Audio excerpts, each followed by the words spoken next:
Hi friends, இன்றைக்கி Sunday special மீன் குழம்பு.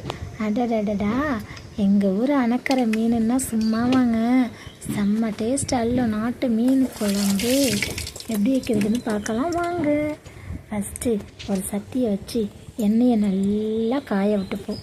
வெந்தயத்தை போட்டு வெங்காயம் தக்காளி எல்லாம் போட்டு நல்லா வதக்கி எடுத்துக்கணும்.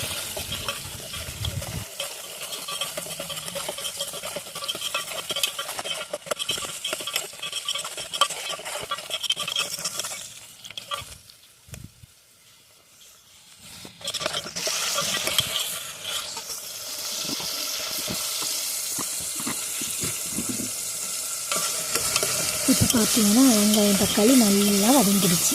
வெங்காயம் தக்காளி நல்லா வதங்கிறதுக்காக உப்பை போட்டு மூடி வச்சுட்டேன். அதை வதங்கிறதுக்குள்ளே இன்னொன்று செஞ்சுக்கலாமா? நாங்கள் மீனை பொரிக்கிறதுக்கு தனியாக பொரிக்க வச்சிடலாம்.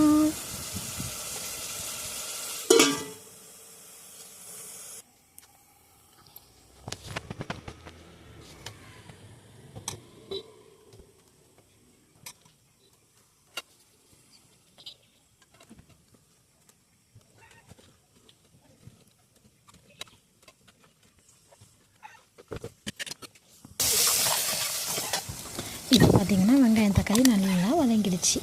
ஓப்பன் பண்ணிவிட்டு அதில் நல்லா புளி கரைச்சல் தண்ணியை ஊற்றி நல்லா கிண்டி விட்டுக்கணும். கிண்டி விட்டு முடிச்சதுக்கப்புறம் தேவையான அளவு வீட்டு குழம்பு மிளகாத்தூள் அதை சேர்த்துக்கிறோம். சேர்த்துட்டு தேவையான அளவு தண்ணியை ஊற்றி நல்லா கிண்டி மூட போகிறோம்.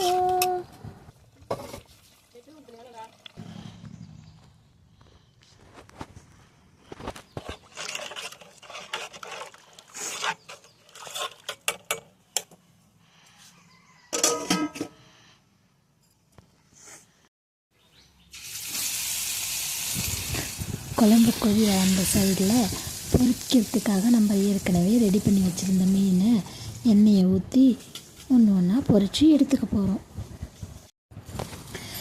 அதுக்கப்புறம் தேங்காய் தேவையான உங்கள் விருப்பம் இருந்தால் தேங்காய் போட்டுக்கலாம், இல்லைனா ஸ்கிப் பண்ணிக்கலாம். தேங்காவோட வெறும் தேங்காய் அரைச்சி ஊற்றுறதோட குழம்பு இன்னும் டேஸ்ட் கொடுக்கணுன்னா தேங்காவோட ஒரு ஆனியன் அதை கட் பண்ணி ரெண்டுத்தையும் நல்லா நைஸாக அரைச்சி நம்ம இப்போ குழம்புல சேர்த்துக்க போகிறோம்.